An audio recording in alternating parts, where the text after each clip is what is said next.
क्या आपने भी कभी जीवन में देसी गाय का गोबर, गौमूत्र या पंचगव्य से बने उत्पादों का सेवन किया है? अगर नहीं, तो इस पॉडकास्ट के बाद आप उसका सेवन शुरू कर देंगे।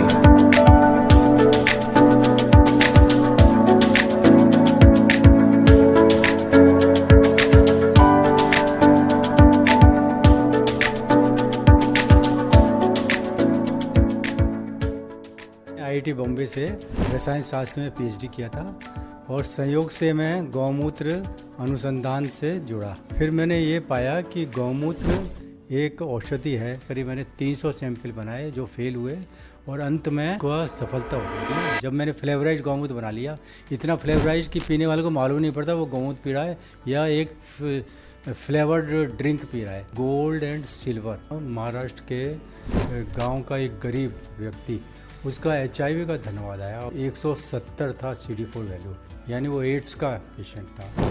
तो इसको बेडरूम तक पहुंचाने के लिए 2 इशू थे।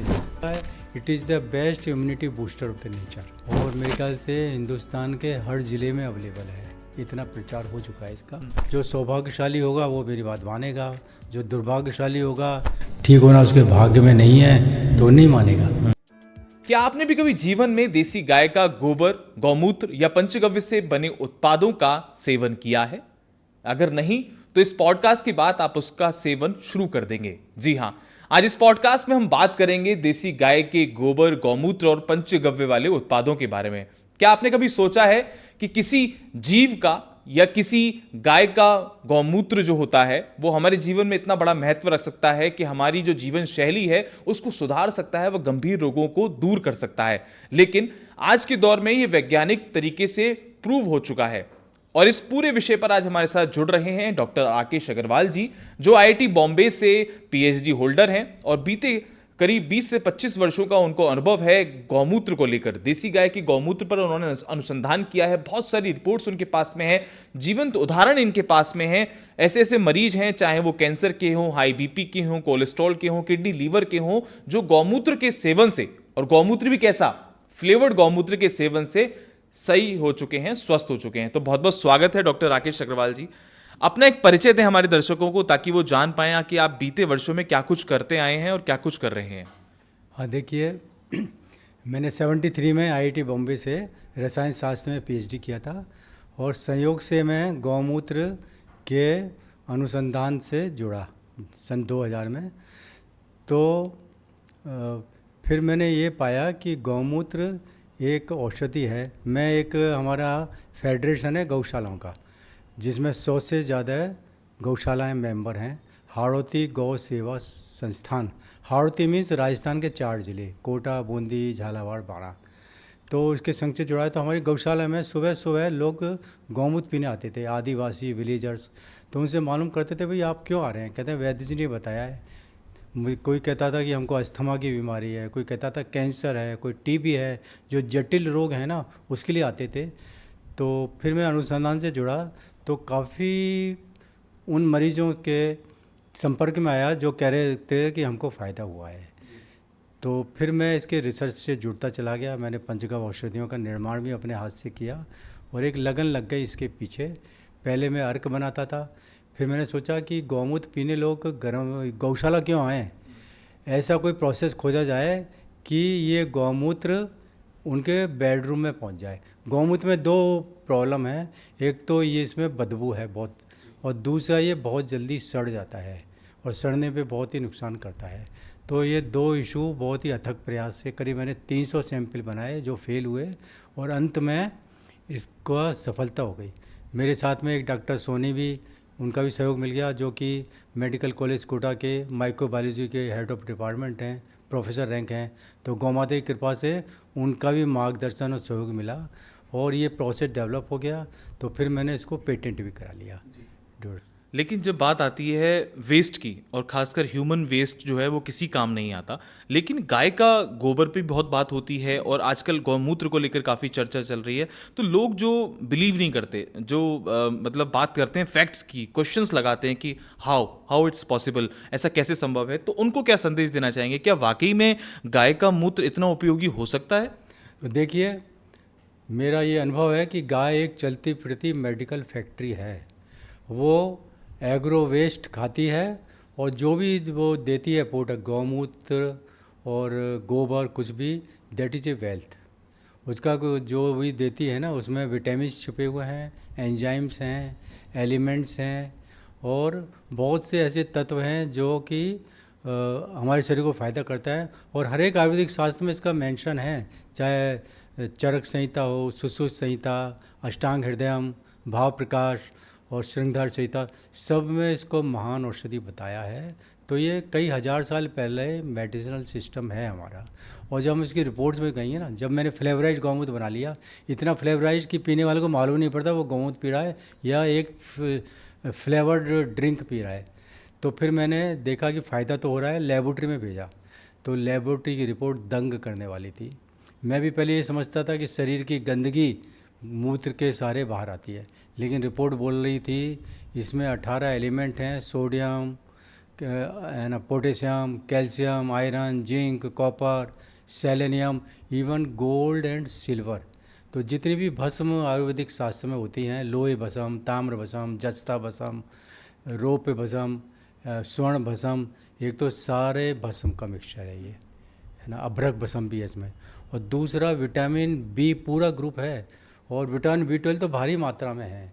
इसमें 6 माइक्रोग्राम से 9 माइक्रोग्राम विटामिन B12 आ रहा है, और हमारी जो बॉडी की रिक्वायरमेंट सिर्फ 2-2.25 माइक्रोग्राम पर डे है। मतलब यदि हम 100 ग्राम गौमूत्र पीते हैं तो इनडायरेक्टली 3 कैप्सूल विटामिन B12 की हमारे अंदर चली। जो आजकल डॉक्टर्स प्रिस्क्रिप्शन में लेते हैं कि आपके अंदर विटामिन डी की कमी है, तो आप कैप्सूल खाइए, टैबलेट खाइए, कैल्शियम की टैबलेट खाइए। तो पूरा विटामिन बी के 8 विटामिन इसमें है, B1, B2, 3, thiamine, even biotin.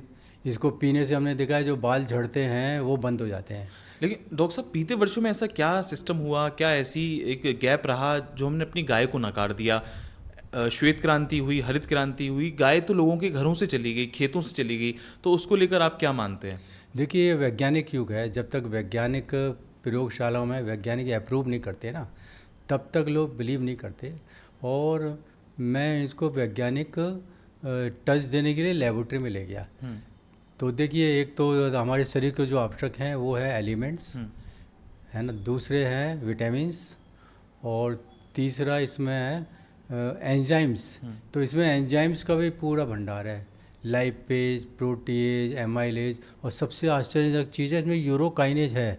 Urokinase जो है ना, बॉडी के क्लॉट्स को डिजोल्व करता है। अच्छा, जो क्लॉटिंग की समस्या आती है अक्सर। यूरोकाइनेज का सबसे पहले पेटेंट लिया था चाइना ने, जब मोरारजी देसाई ने डिक्लेयर किया मैं रोज़ सोयामूत्र पीता हूँ, तो यूरोकाइनेज ही निकाला उन्होंने सोयामूत्र का, और FDA से अप्रूवल लेकर उन्होंने उसके इंजेक्शन बना दिए, और ये लाइफ सेविंग ड्रग साबित हुआ। उन्होंने अरबों डॉलर कमा लिए। कितनी बड़ी बात है। जिस चीज़ पे हम विश्वास नहीं करते। तो सोयामूत्र भी जो है ना, आयुर्वेद का एक पार्ट है, एलोंग विथ काउ यूरिन। पहले लोग अपना उपचार भी उसी से करते थे। उसी से करते हैं। तो उसमें भी एंजाइम्स हैं। एंजाइम्स जो है एक कैटलिस्ट होते हैं जो हमारी बॉडी की एक्टिविटीज़ को बढ़ा देते हैं। एंजाइम जो है ना हमारे हर सेल में एक्टिव है, तो बॉडी के डिफरेंट फंक्शंस वो रेगुलेट करता है। डॉक्टर साहब, एक चीज़ और मैं जानना चाहूँगा, जब हम अक्सर गौशालाओं का भ्रमण करते हैं, डेयरी फार्म जाते हैं, तो किस तरीके की गाय का चुनाव होता है जब आप लोग गौमूत्र कलेक्ट करते हैं? क्या छोटी, बड़ी? और बीच में एक ऐसी खबर भी आई थी कि जो अस्वस्थ गाय है, अगर आप उसका गौमूत्र का सेवन करेंगे तो आप बीमार हो जाएंगे, उससे बेहतर है कि आप किसी भैंस का मूत्र का सेवन करें। तो ऐसे भी कुछ लोग भ्रांतियां फैलाते हैं। तो कौन सी गाय का गौमूत्र आप लोग कलेक्ट करते हैं और क्या सही है? देखिए, बीइंग ए साइंटिस्ट, जितने भी मूत्र हैं, देसी गाय का, विदेशी गाय का, भैंस का, सबको हमने लेबोरेटरी में भेजा, और ये पाया कि एलिमेंट्स, विटामिन दूसरे मूत्र में हैं लेकिन बहुत कम है, गाय में सबसे ज़्यादा है। और गोल्ड और सिल्वर तो बिल्कुल भी नहीं है भैंस के मूत्र में और विदेशी मूत्र में। और एंजाइम्स, इवन हार्मोन्स भी होते हैं प्रेग्नेंट गाय में, एस्ट्रोजन, प्रोजेस्टेरोन, एस्ट्राडायल और मेलेटोनिन, एस्ट्राडायल, ये सारे हार्मोन्स भी हैं, लेकिन सिर्फ प्रेग्नेंट गाय में। तो ये चलती फिरती मेडिसिन फैक्ट्री है ना, इसमें कोई डाउट नहीं है। ये लेबोरेटरी रिपोर्ट्स कहती हैं, मैं उतना ही बोलता हूँ जो लेबोरेटरी रिपोर्ट्स कह रही है, मेरी फाइल में रिपोर्ट्स, फैक्ट्स के अकॉर्डिंग। हाँ जी। और अगर बीमारियों की बात करें और खासकर किन लोगों को इसका प्रयोग करना चाहिए यानी सेवन करना चाहिए और किन लोगों को इससे बचना चाहिए, क्योंकि कहते हैं कि वात और कफ का मैनेजमेंट करता है गौमूत्र का अगर हम सेवन करते हैं, लेकिन जिनका पित्त बढ़ा हुआ होता है तो उनके लिए क्या ये नुकसानदेह होता है या इसको अलग तरीके से लिया जाता है, कुछ ऐसा भी है? देखिए, कई लोग कहते हैं साहब हमको गर्मी करता है, पित्त करता है, तो उसका ये है कि जितना डोज होता है वो या तो उससे कम लेते हैं या ज़्यादा लेते हैं। अच्छा। और दूसरा जो नियम है, क्योंकि it is loaded with many elements vitamins, तो इसको पानी में मिलाकर लेना चाहिए। देखिए, इसमें 18 एलिमेंट्स हैं, वो जब अपना फंक्शन पूरा कर देते हैं ना, तो ये बॉडी में फॉरेन मैटर होते हैं, तो बॉडी इनको बाहर करने की कोशिश करती है, इसके लिए पानी का सपोर्ट चाहिए। तो गौमूत्र में कम से कम 5-6 गुना पानी मिलाकर पीना चाहिए, नहीं तो फिर कहते हैं पित्त कर गया, गर्मी कर गया, यानी कॉन्सेंट्रेट होता है तो वो दिक्कत और करेगा। ये एक लैक्जेटिव भी है, आयुर्वेद में विरेचन कहते हैं ना, विरेचन करता है जी।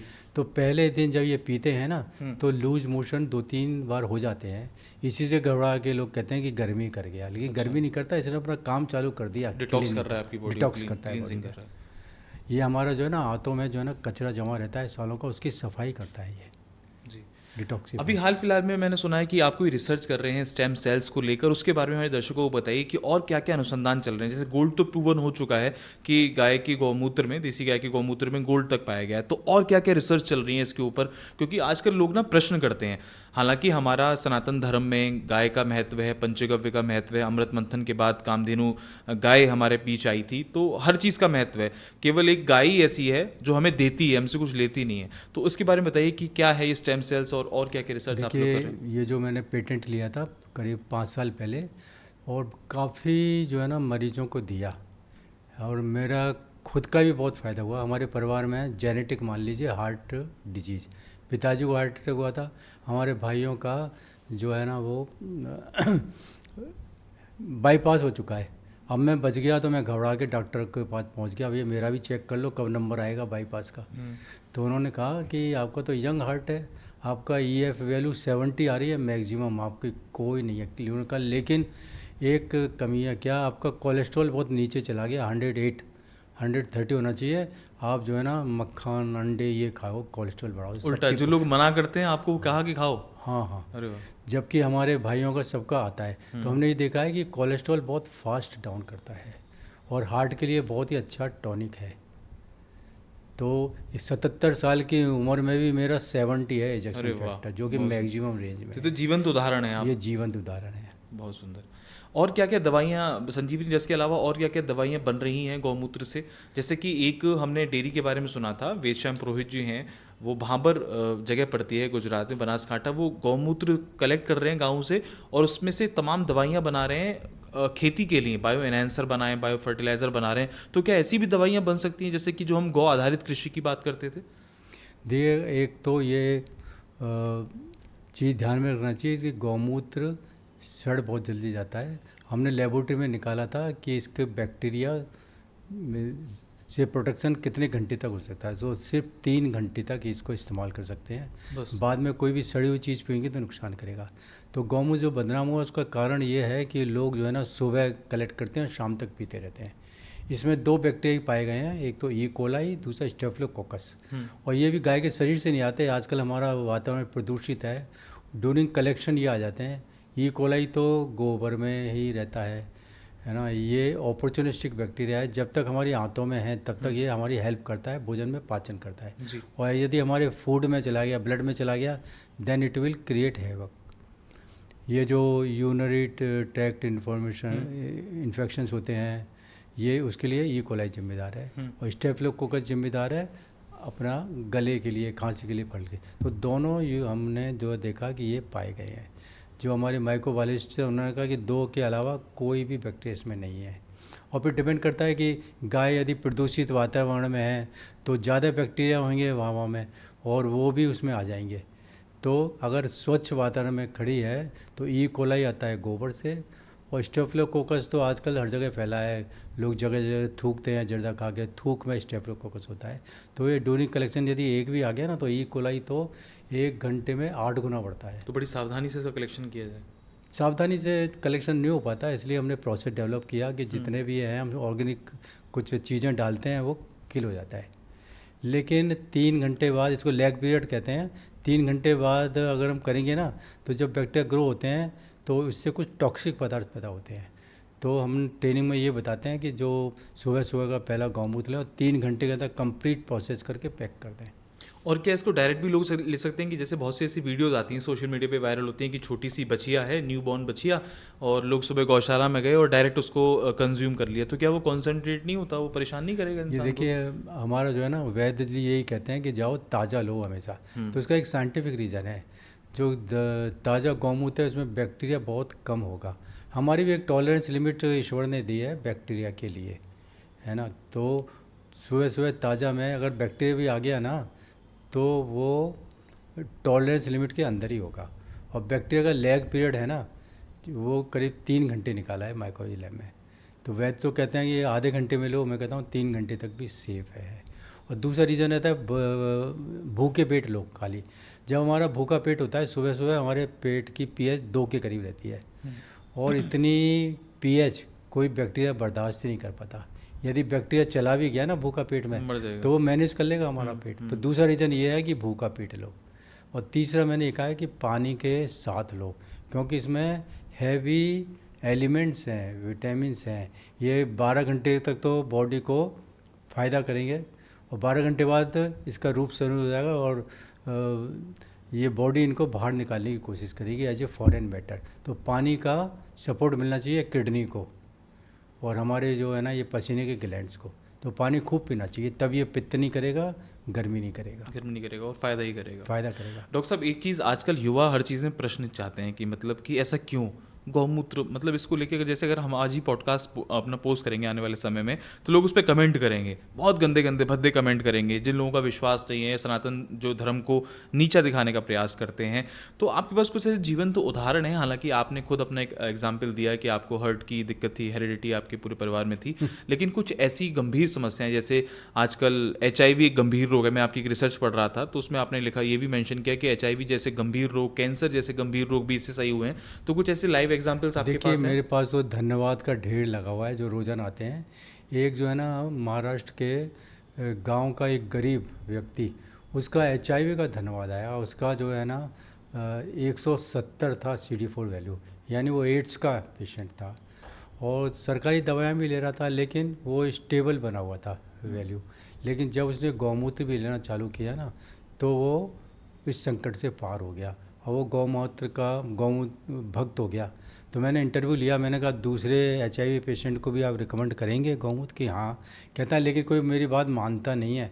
फिर वो खुद ही कहने लगा, जो सौभाग्यशाली होगा वो मेरी बात मानेगा, जो दुर्भाग्यशाली होगा, ठीक होना उसके भाग्य में नहीं है, तो नहीं मानेगा। तो एक अनपढ़ व्यक्ति भी समझ गया कि गौमूत्र की कृपा है। मैंने कहा आप दवाइयों से ठीक हुए हैं गौमूत्र? नहीं, मैं तो गौमूत्र से ठीक हुआ हूँ।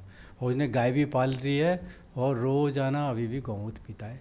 एक बार जब 6 महीने बाद जब फ़र्क पड़ा ना, तो गांव के शिव मंदिर पर पहुंचकर उसने मुझे अपना फ़ोटो भेजा, देखो इतना ऊंचा शिव मंदिर पे आया।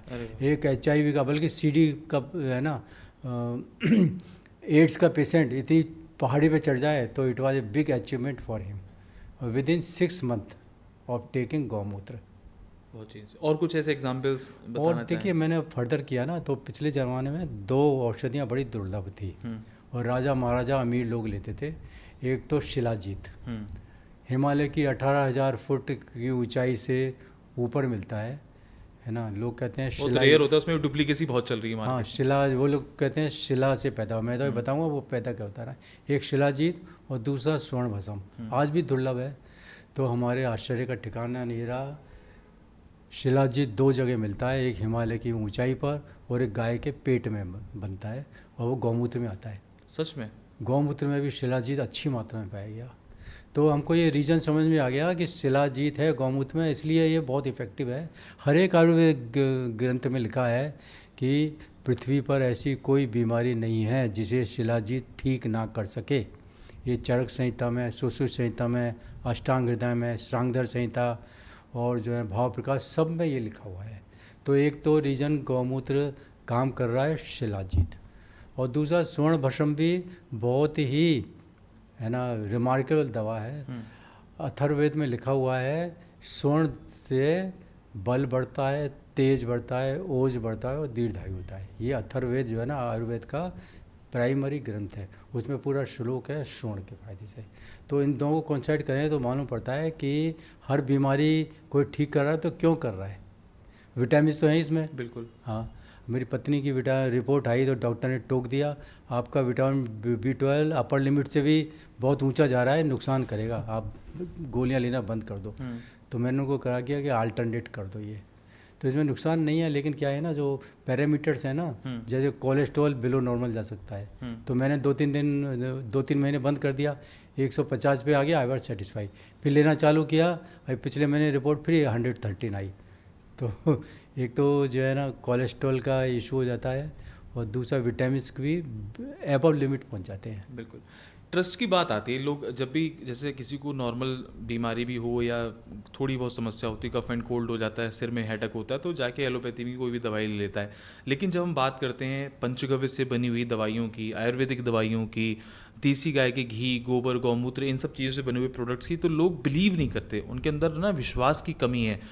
एक तो ये सब चीज़ों को लेकर आपका क्या मानना है कि वैसे तो हालांकि देश में बहुत काम हो रहा है, सरकार भी है, चाहे उत्तर प्रदेश सरकार हो चाहे अन्य सरकार हो, गाय से जुड़ी हुई चीज़ों पे बहुत फोकस है, वैदिक पेंट आ गया, वैदिक प्लास्टर आ गया, और बहुत सारी चीज़ों पे काम हो रहा है, तो उसको लेकर आप क्या कहेंगे? देखिए, जो संशय है मुझे कांटेक्ट करें, जो एनालिटिकल रिपोर्ट मेरी फाइल में है ना, उसका व्हाट्सएप लेकर उनको भेज दूंगा। You study the scientific reports, है ना, और इसके अंदर जो है ना शिलाजीत भी अच्छी मात्रा में है। मैंने बताया ना विटामिन ये है, इसलिए काम कर रहा है। तो ये साइंटिफिकली प्रूवन फैक्ट्स है। और अभी एक बहुत ही टॉप के साइंटिस्ट हैं, डॉक्टर रमेश भोंडे, पूना में। अच्छा। वो इस समय वाइस चांसलर हैं, रिसर्च हेड हैं, और उनके अंडर में बहुतों ने PhD किया है। He is stem cell scientist. अरे वाह। और करीब 350 रिसर्च पेपर उनके पब्लिश हो चुके हैं डिफरेंट जर्नल में, और काफ़ी इंटरनेशनल और नेशनल अवार्ड उनको मिले हैं। जब हमको मालूम पड़ा उन्होंने गौमूत्र पर रिसर्च चालू किया है, तो हमने उनसे टाइम मांगा कि मिलना चाहते हैं। उन्होंने कहा कि आप बॉम्बे आ जाइए। पिछले साल एक जुलाई का टाइम दी, उसमें उनको जो टाटा मेमोरियल रिसर्च इंस्टीट्यूट है, तो उनके साइंटिफिक कॉन्फ्रेंस थी, उसमें उनको चीफ गेस्ट के रूप में बुलाया गया था। तो इतनी बड़ी जो है ना बायोलॉजिकल साइंसेस की हस्ती हैं, उन्होंने गौमूत्र पर रिसर्च किया। और जो एक टॉप जर्नल है, journal of Ayurvedic and integrated medicine, उनका रिसर्च पेपर उसमें पब्लिश हुआ। उस रिसर्च पेपर का एडिटोरियल बोर्ड पढ़ेंगे ना, दंग रह जाएंगे। 18 कंट्रीज़ के तो एडिटर्स हैं उसके, जिन्होंने उनका रिसर्च आर्टिकल पास किया है about cow urine. Cow urine के बारे में अभी जुलाई 25 में पहला इंटरनेशनल जर्नल में ये आर्टिकल पब्लिश हुआ। तो उसका निष्कर्ष क्या निकला उस जर्नल में? क्या उसमें उन्होंने टाइटल में दिया है, cow urine as it reduce oxidative stress, है ना, ये जो है ना स्टेम सेल को प्रोलिफरेट करता है, बढ़ाता है, और ये अपना जो सेल का जो डेथ रेट है ना उसको कम करता है, यानी बुढ़ापे को दूर करता है। और उन्होंने ये भी प्रूव किया है कि ये नई नसों का निर्माण भी कर सकता है। यदि हमारी मसल्स वीक हैं उसको भी मजबूत करेगा, हमारी हड्डी कमज़ोर हैं तो उनको ही करा। तो इतना सारा उन्होंने एक ही पेपर में कर दिया। अब इतनी सारी प्रूव हो गया, अब रहा कहा जी। लेकिन डॉक्टर साहब, एक चीज़ मेरे मन में प्रश्न उठता है कि पहले की गाय, आज से अगर कुछ वर्ष पहले जाएं, और आज की गाय, क्योंकि आजकल गाय खूंटे से बंधी हुई है, गाय बाहर चरने नहीं जा रही है, एक ही स्थान पे गायों को हम रख रहे हैं, तो क्या वो गाय इतनी प्रोडक्टिव तरीके से काम कर पाएगी? उसके दूध में, उसके गोबर में, उसके गौमूत्र में इतनी सारी चीज़ें होंगी। क्योंकि पहले जो गाय जाती थी, कहते थे पशुचर भूमि होती थी, गौचर भूमि होती थी, तो वहाँ पर वो जड़ी बूटियाँ चर के आती थी, और फिर वही उसके दूध में उसके जो भी चीज़ें होती थी फैक्टर्स निकलते थे। तो क्या इसमें फ़र्क है दोनों चीज़ों में? देखिए, आपका कहना बिल्कुल ठीक है। और देखिए, जो चक्की में जिस क्वालिटी का अनाज डालेंगे उसी क्वालिटी का तो गेहूँ आएगा। तो उसकी क्वालिटी का खाना क्या है उस पर बहुत डिपेंड करता है। लेकिन फिर भी जो आजकल जो गाय खूंटे पर ही बंदी मिलेंगी, चराई गाय तो सारे समाप्त हो गए करीब। राजस्थान में है, लेकिन आपके यहाँ बहुत हैं, कम हैं। लेकिन यदि गाय का जो है ना फीडिंग अच्छा है, खल चूरी वगैरह सब है, और वो पेट भर के खाती है, तो बहुत अच्छी निकल रही है उसके गौमूत्र की क्वालिटी। मैं जब ट्रेनिंग देता हूँ गौशालाओं को, कंडीशन ये रखता हूँ, आप जो पहला सैंपल लेबोरेटरी में टेस्ट करने को भेजेंगे और मुझे रिपोर्ट जब आएगी तब मैं आपको रिकमेंड करूँगा दूसरों को। जी। और इस संजीवनी रस के बारे में बताइए कि इसके अंदर आपने क्या क्या चीज़ें करी हैं, इसको कैसे बनाया गया और लोग इसको कैसे ले सकते हैं? देखिए 2 प्रॉब्लम थी इसमें, एक तो था बदबू और दूसरा इसमें था ये सड़ बहुत जल्दी जाता है। तो इसको बेडरूम तक पहुंचाने के लिए 2 इशू थे। तो हमने पहले तो ये पता लगाया कि इसमें बदबू क्यों है, तो मालूम पड़ा कि इसमें यूरिया और अमोनिया है। जो भी इसकी बदबू है that is due to ammonia mainly. Ammonia एक एल्कलिन कंपाउंड होता है, तो उसको न्यूट्रलाइज करने के लिए ऐड एनी एसिड, चाहे वो इनऑर्गेनिक एसिड जैसे हाइड्रोक्लोरिक, फॉस्फोरिक, जो एलोपैथिक में इस्तेमाल होते हैं, सल्फ्यूरिक, वो डाल सकते हैं। लेकिन ऑर्गेनिक एसिड्स हर फल में रहते हैं, जैसे नींबू में साइट्रिक, इमली में टार्ट्रिक, है ना, और फ्यूमेरिक एसिड सेब वगैरह में, और जो आंवला है उसमें एस्कॉर्बिक एसिड यानी विटामिन सी, और छाछ में जो खट्टापन होता है दैट इज लैक्टिक एसिड। तो मैंने उस पर कंसंट्रेट किया how to utilise this natural product. तो इसको हमने जो है न्यूट्रलाइज किया। नींबू सत कहते हैं, बहुत ही कॉमन है हमारे कल्चर में, हर एक पंसारी की दुकान में मिल जाता है। तो इसमें नींबू सत डाला और एक खास पीएच एडजस्ट किया, तो मालूम पड़ा कि स्मेल इसकी करीब करीब 90% ठीक हो गई जी। और थोड़ी बहुत बचती है वो शिलाजीत की वजह से। शिलाजीत का लिटरेचर कहता है कि shilajit smells like cow urine. तो अमोनिया की स्मेल तो ख़त्म हो गई, फिर भी जो है ना गौमूत्र की इतनी थी कि बच्चे और लेडीज जो है ना नहीं पिएंगे। हर घर में अगर ये गौमूत्र की बोतल हो और लगातार लोग उसका सेवन करें तो मुझे नहीं लगता कि गंभीर जो रोग हैं वो रह पाएंगे हमारे समाज में। जैसा मैंने बताया it is a multi mineral multi vitamin mixture as well. और तो इसी से हमारी इम्यूनिटी पावर डेवलप हो जाएगी यदि हम लेंगे तो। ये डॉक्टर साहब, देश के किसान बड़ा परेशान है। किसान की एक तो जो धरती है वो बंजर होती जा रही है, डीएपी यूरिया लगा के वो प्रोडक्शन ले तो रहा है लेकिन उसका सही दाम नहीं मिल पा रहा उसको। देसी गाय उसने अपने खेत से, अपने घेर से, अपने घर से निकाल दी क्योंकि वो दूध कम देती है या दूध देना बंद कर देती है।